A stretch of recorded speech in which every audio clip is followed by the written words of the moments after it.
busy with the data handling, and now we are busy with cumulative frequency that will bring me to the Ogive. The Ogive is about cumulative frequency. So the sum will start off, usually it's grouped data. So it says, for instance, this was a story about, and on Friday you will be having leadership nominations. So you're going to get a number of votes. So what does this 12 mean? The number of votes?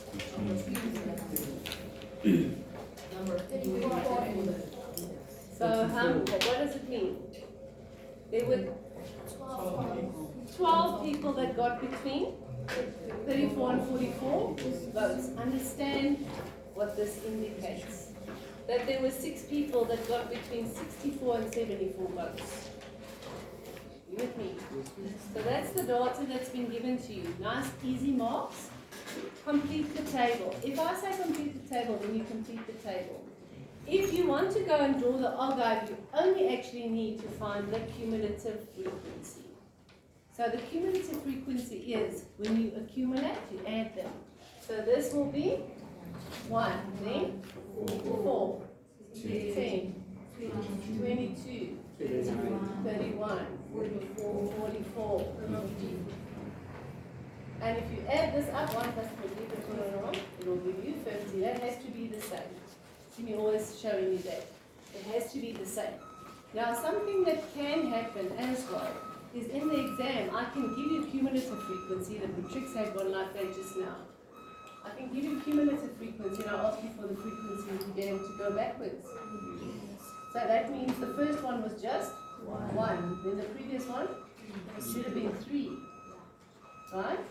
And the next one should have been, it's what's added there that gives me the 6. It's what's added there that gives me the 12. What's added was 9. Are you with me? Alright, so it can happen, and it has. If I wanted to sketch it, I'm ready. I can go sketch it. I am going to complete this because the sum said so, and it might have been like 2 or 3 marks extra for that. If you just want to go sketch it with the information here, you're done. You can. First of all, this will always be on the x-axis, your intervals for what was this now? For the number of votes. Then this for the Ogive will always be cumulative frequency, sum of frequencies. So to sketch that then, first of all, I'm going to do this all the time so that it gets stuck in your brain. You have to ground it at the bottom of that interval, which means I've got to ground it at 5. And depending on if I give you the sketch, which we usually do in an exam, but you had to go sketch this for yourself. You ground it at 5, not at 0. Because if you ground it at 0, there's something happening here, and there's nothing happening according to that between 0 and 5. Are you with me? So ground it.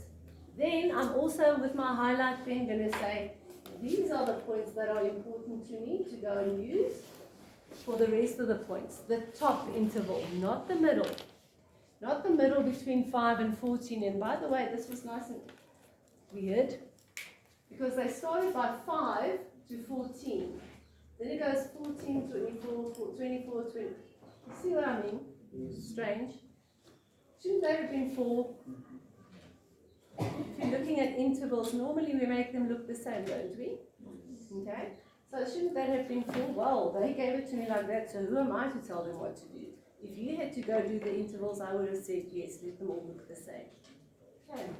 So then for the 14, we're going to take the 14 together with the cumulative frequency, which is 1. So at 14, it would be 1. Now again, depending on your scale that you used here. I used 5, 10, 15, etc. depending on the scale that you're using. Next one would be then at 4, right? At 24. Then it would be 10. Then it would be 22. I'm aiming this. 22. Then it would be 31. Trying my best to aim it. And then 44. Which is quite a jump, eh? 44. What does that mean? that there's more frequency here because it jumps a lot more. That's what happens when you accumulate. This was smaller, larger. So this is the higher one. Isn't that in the modal class as well? Or the modal interval, where the highest jump became? If I had asked you for modal class, what would you have said? Where's the highest frequency? 50. Do you agree? And that's where we are now. Are you with me? So the modal class, no, sorry, 54. is there. I'm not there yet. But the one that is the highest. What I'm trying to get at, but I was too, okay, it was there here now. Hey, this was 12, but that was 13. The highest one, the highest climb, that would be your modal class. That's together. Then the last one was at 50. Now, normally ma'am says, this is like a floppy S, right? And it climbs, climbs, climbs. If yours tries to go down at some stage, you're doing it wrong. Also, this has to make like a little flattening there. This is not going to do much of a flattening, but still, it's there. Just to get an idea into your mind. And the one that we did previously was quite a lot of kinks here, but you try and make it as smooth as you possibly can. Smooth graph. Are you with me here? I'm unhappy with that one because I missed that dot. As smooth as you can. Okay. So, for the grounding 1 mark, for the endpoint 1 mark, for the shape. That's nice and smooth, 1 mark. Normally, 3 marks for your Ogive. I never even completed that. And I got my Ogive. If I never asked you for this, then that's what you could have done. But I did ask you, so please help me complete for my extra 2 marks. What would the top order be? 14. Exactly what I've circled there is 14, 24, 34, 44, 54, 64, 74. What are the coordinates of points? Those points. The first coordinate was? 5 and 0. Are you with me? So is that the point that we're talking about? It is the first point I did sketch, but the point that they're talking about here is going to be 14. and 1. Are you with me here, guys? It doesn't work out to put the 5 over there.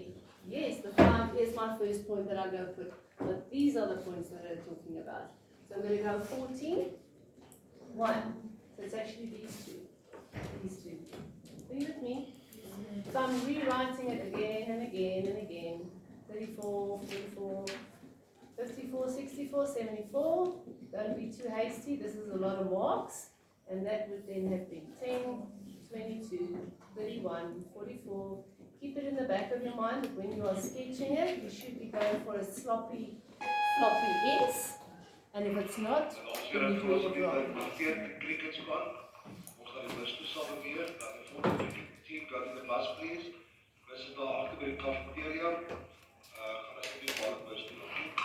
Right, so we've got our Ogive. So how many marks so far? Definitely 2 or so marks here for the cumulative frequency. This was specifically given marks for, so 2 I think for each maybe just 1 for each because it's not difficult. And then definitely 3, maybe even 4 more marks. Please remember to always label your axes. And also tell me what is the heading, if it's an Ogive or a histogram or whatever. Now that's not the technical parts of maths, but that's doing it good. Whichever subject that you are in, if you give me a sketch to say, this is the sketch representing whatever. Alright, then you also had to go and do with the same data. All I asked for you to do, that was your homework, was to go and get the Ogive. But then you also have to go and do the histogram and the frequency polygon. We're going to look at that now.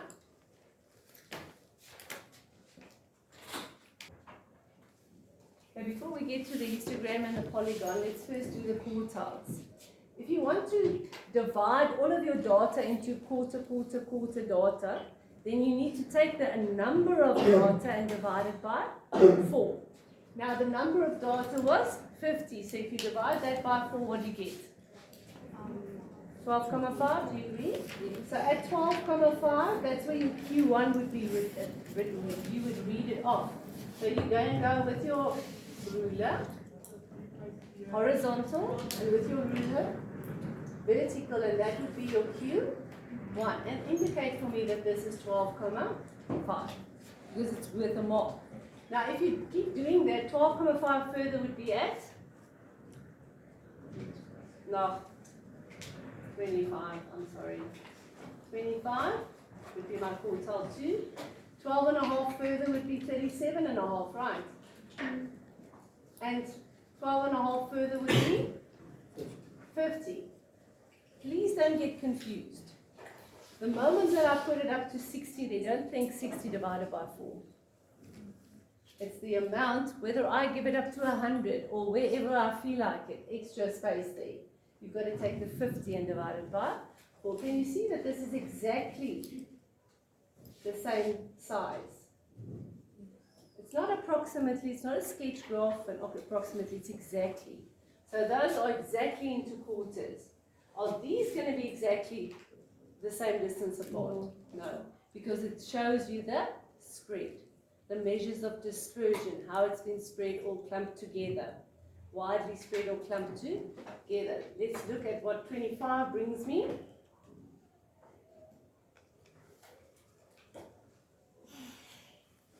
And it's all dependent on your sketch.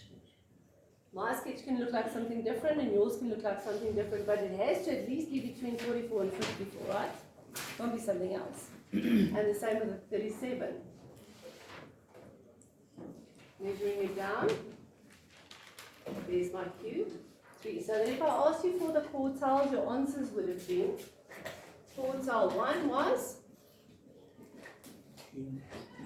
What would you say? 40. Mine looks more like 38, maybe. Looks more than halfway. Are you with me? More than halfway this side. So I would say 38, 39. Please don't say 38,732, because where did you get that? So what did we say 38 about? 38, 39. Look at your own sketch.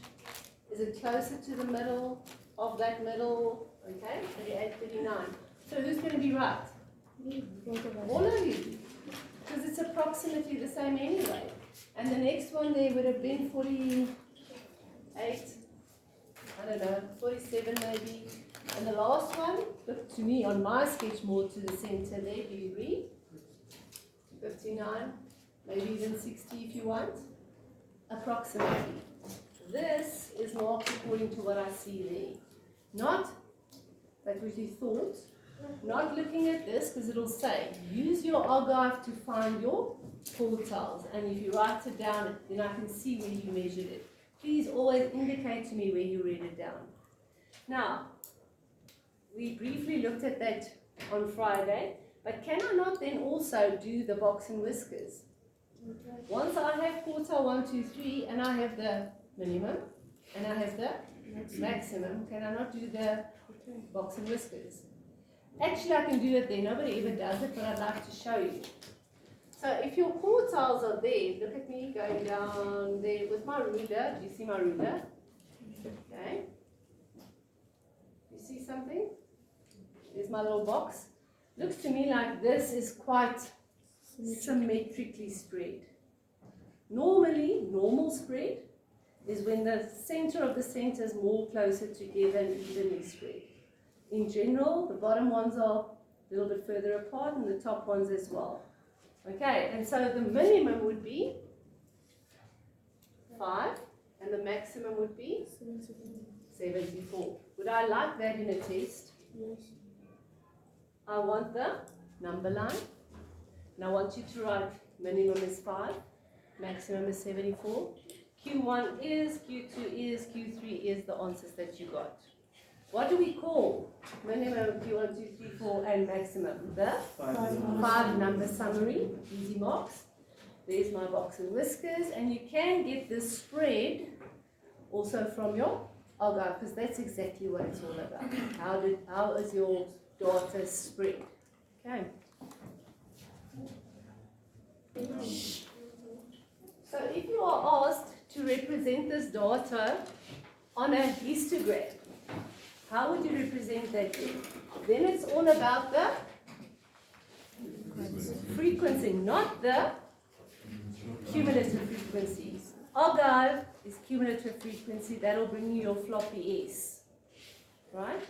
But for a normal histogram, then you would also say this is the histogram of the votes. But at least histogram is some sort of a heading. Then also here you've got your intervals of the notes, but this is definitely not now cumulative frequency, it's just frequency. This is the easiest of the easy. And you can't see there, but from previously, the first one had a frequency of 1. So there was one child that had between 5 and 14 votes. The next one was 3, right? Then it was 6. So we go up to 6. Please do this with a ruler, not like man. Because if I see this, I'm going to deduct marks. Right? And then also what I like to do, and I'd like you to do it as well, because it's good practice, is to write there, this is 1, this is 3, this is 6. Especially if you see this thing afterwards and you've got to go measure and you see, oh. And then like I said, you don't overthink it. But it looks like it's on there, it is on there. And there is some space for not rounding errors, but rounding differences. So if yours looks more like something else, it's fine. Okay? But this is now exact 6, and then it's 12.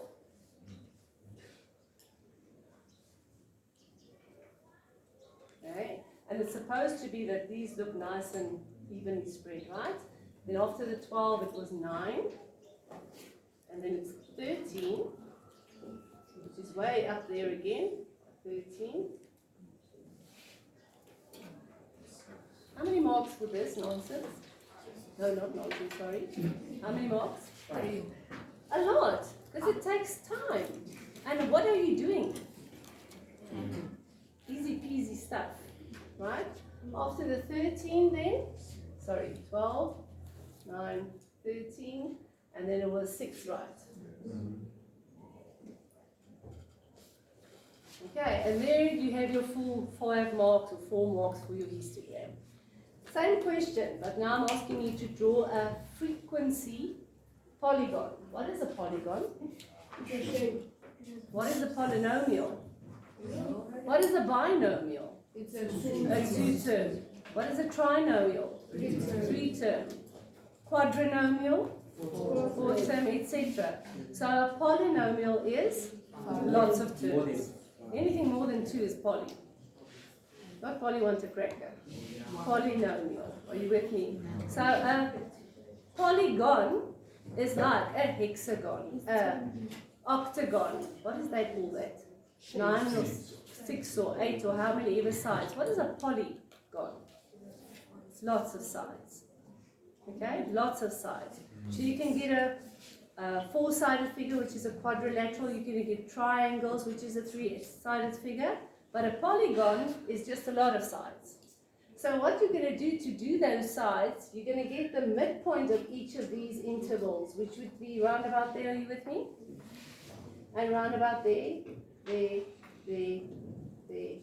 Now, if I hadn't already sketched the histogram, would you have been able to do the polygon? Yeah. Because then you're just going to go to the point right in the middle, still at 1. Right in the middle of this interval, still at, are you with me? Without the red histogram, would you have been able to do this? But what now? Where's the polygon? You've got to just join the dots. Okay. So we're going to join the dots, and again, whoopsie, marks lost for man. And again, done.